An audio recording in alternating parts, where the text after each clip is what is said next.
Chers amis, peuple congolais, vous qui vous retrouvez dans la diaspora, aux États-Unis, en Angleterre, au Canada, en France, en Belgique, en Suède, en Norvège, vous qui vous retrouvez en Afrique du Sud, vous qui êtes partout dans le monde, vous êtes mes compatriotes, je viens présentement vous annoncer quelques lignes politiques, quelques visions politiques, quelques informations très importantes qui concernent l'avenir de notre chère patrie, le Congo.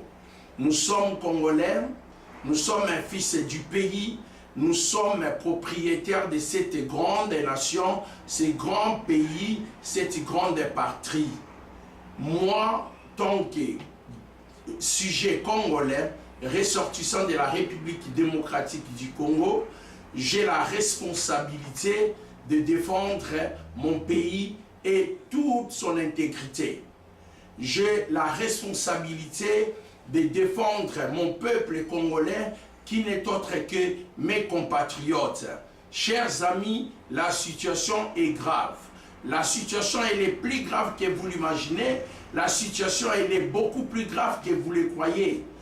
Et moi, conscient de la situation, de la dégradation terrible, horrible, insupportable de mon pays, c'est ainsi que, prenant conscience du danger que court mon peuple congolais, c'est ainsi que je me suis cassé en 4 morceaux pour venir devant vos écrans, devant vous, vous adresser 1 ou 2 messages. Ce message est d'une grande vitalité. Ce message est d'une profonde importance. Mais le message est celui-ci. Premièrement, je viens dénoncer le jeu machiavélique de la communauté internationale qui veulent favoriser les imposteurs au pouvoir dans mon pays. J'ai comme impression qu'il y a Kabila qui est un imposteur, qui est un parvenu, qui est un sujet rwandais Tutsi, qui demeure depuis 2001 au pouvoir frauduleusement, illégalement. Pourquoi je dis frauduleusement? Parce qu'entre guillemets, il y a eu 2 élections triquées dont Kabila a été noir et blanc battu, premièrement par Jean-Pierre Bemba, un fils du pays, deuxièmement par les leaders maximum Tshisekedi, l'incontestablement leader de la République démocratique du Congo. En 2011, il s'est avéré que la communauté internationale, par complicité des ennemis de mon pays et de mon peuple, ont fait en sorte d'éterniser Kabila au pouvoir. Kabila n'a jamais gagné une des élections, malgré que je ne suis pas d'accord la manière dont les élections ont eu lieu, parce qu'un pays occupé n'a pas besoin des élections, a besoin d'être délivré tout d'abord, a besoin d'être récupéré aux mains des occupants, et après, on va monter une commission crédible électorale, pas celui des Nanga, un kabiliste, mais c'est lui de Monseigneur Mosengo, à qui je renouvelle ma confiance totale. Un rapport de travail qu'il a opéré en la conférence nationale en 2001 et en 91, pardon, ça montre combien sa crédibilité est incontestable. Alors, je viens ici dénoncer tous les complots selon les informations de mes services d'investigation. J'ai dû réaliser, comprendre que Kabila n'a pas besoin d'organiser les élections. Pour une simple raison, Kabila a peur d'aller en ces pays après avoir se retrouvé tant qu'un sujet rwandais et un simple individu. Kabila a peur de se retrouver en prison. Kabila a peur de remplacer Jean-Pierre Bemba à la CPI. Kabila a peur de répondre aux crimes, aux détournements, aux assassinats, aux tueries, tous les crimes qu'il a commis, dont nous avions répertorié. Moi qui vous parle, je suis un activiste des droits de l'homme. Et je suis en train d'investiguer sur les crimes perpétuels de Kabila. C'est ainsi que je vous annonce, Kabila au pays, les élections n'auront jamais lieu au Congo. Je vous dis, retenez ça, les élections n'auront jamais lieu. Les conditions que Kabila donne, ces conditions sont inacceptables. Et ça ne peut jamais, même Satan le diable ne lui accordera pas cette amnistie dont il cherche. C'est ainsi que je suis venu vous informer, peuple congolais, de comprendre que l'air est grave. La situation, elle est très grave. Travaillons la main dans la main, dans l'unité, en sorte que nous nous battons contre les ennemis, nous fassions front commun pour combattre l'ennemi. Kabila n'organisera jamais les élections. D'ailleurs, moi, je suis d'accord qu'il n'y ait pas les élections, autant plus que le pays est occupé. Il y a un système Kabili et des occupants, système rwandais et les ennemis du Congo. Alors, pourquoi voudriez-vous avoir les élections que vous avez perdues avant même que ça puisse avoir lieu? Donc, Kabila n'organisera pas. Je demande à la France, à la Belgique, à l'Angleterre, Royaume-Uni, la Grande-Bretagne, l'Union européenne, à l'Allemagne, de pouvoir se concerter pour prendre une décision draconienne d'arrêter Kabila afin qu'il aille à la CPI pour répondre aux crimes qu'il a commis. Kabila personnellement, je dis bien personnellement, Kabila a tué plus de 2 millions de personnes, dont il a assassiné avec son arme à la maison, avec ses services de renseignement. Avant de finir, je vous donne encore l'information.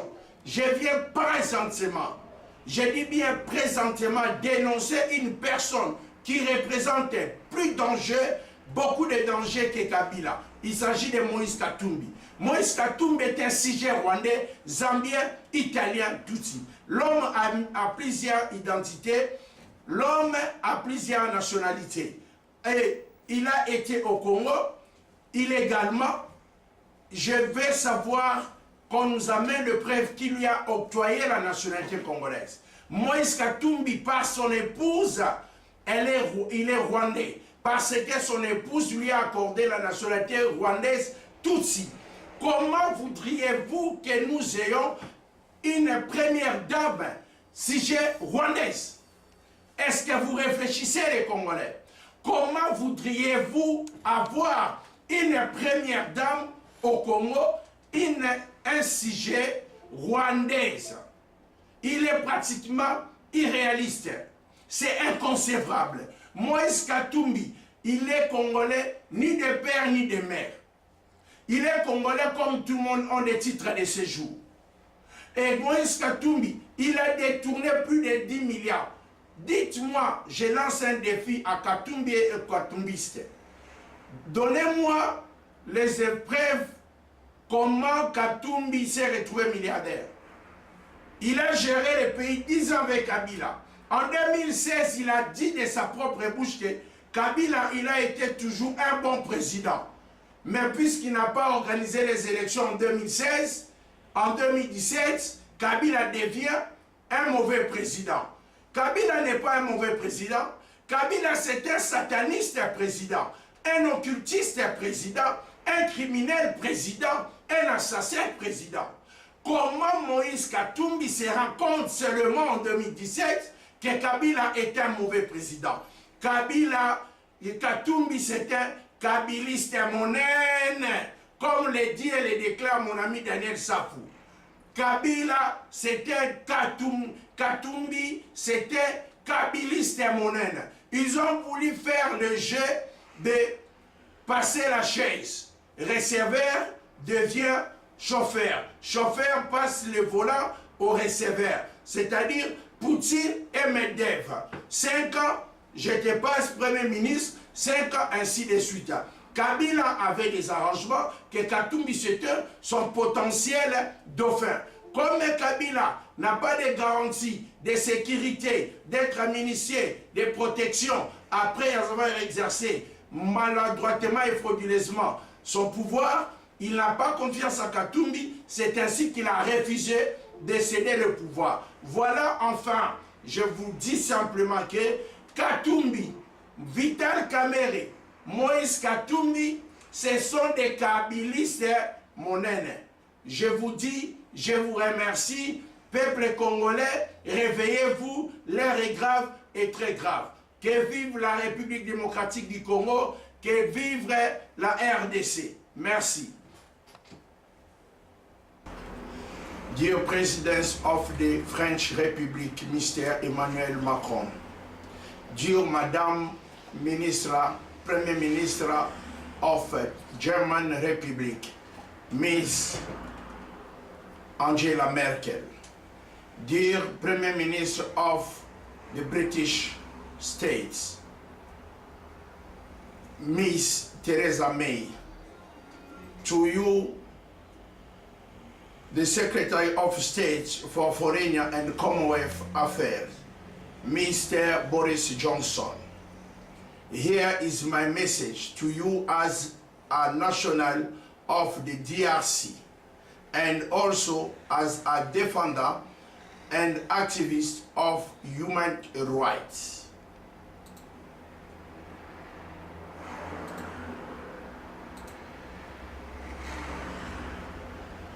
My country, Democratic Republic of Congo, finds a lasting and peaceful solution for the Democratic of Congo, in particular and the Great Lake region, in generally by stopping clandestine acts of terrorism sponsored by President Paul Kagame of Republic of Rwanda, by President Yoweri Museveni, by the President of Republic of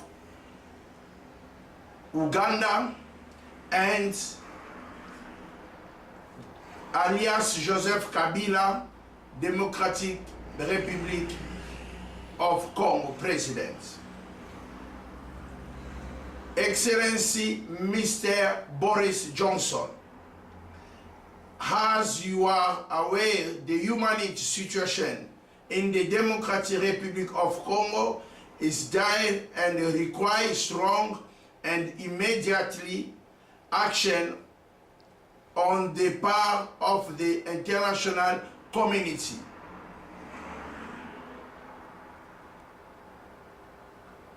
Before it is too late. This miserable situation has been exacerbated by the political turmoil following the religious election organized by Joseph Kabila, who are losing in 2006, also in 2011, with 20%, has claimed on power by means of force.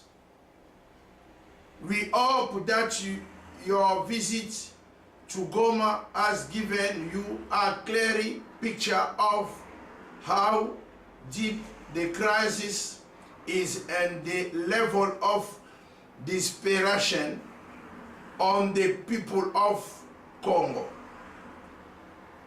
In finding a long-lasting and peaceful solution, not only the DRC Congolese alone, but for the entire Great Lake region, by getting rid of all of the criminal group operating in the region. For the people of Congo, Joseph Kabila is not the right type of leader for Congo at this crucial point in time. He has created a chaotic situation that has brought the country to its knees. is incompetent, corrupt, and despotic, and unable to find a solution to the crisis. That is as engineered is part of the problem and not part of the solution. It is corrupted with Paul Kagame and Yoweri Museveni to prop up rebel group, allowing those criminal group and other foreign company to prompt the mineral resource of the DRC Congo in return for their share in the lots. The M20 is just one of the many rebel groups that Joseph Kabila has a stake in. This is proven by the fact that his generals have been delivering weapon to rebel group, and if the Congolese armed force attack those rebel group and are gaining ground, he always ordered them to stop advancing and impose a unilateral ceasefire to enable rebel group to escape and regroup, only to return another day. Every time that the treasonable acts of his general come to light, they are protected by President Kabila and his allies, President Kagame and Museveni.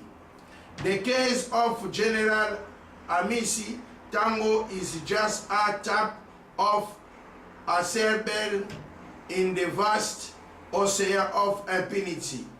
Despite the clear evidence of his treasonable act of selling weapons to M23, the general has never been indicted because he wrongly relied on the fact that is merely obeying order from above, President Joseph Kabila. To finish, with regarding to M23 movement, this is not the first time that the Rwanda and the Uganda government have been involved in the war in my country, DRC, Democratic Republic of Congo. In 1999, the Gareton report clearly indicated the involvement of the government in the war that brought Laurent Désiré Kabila in the power. Please, I came to advise you to remove Kabila in the power because he's the responsible #1 for all crises in the region, particularly in the DRC, Republic Democratic of Congo.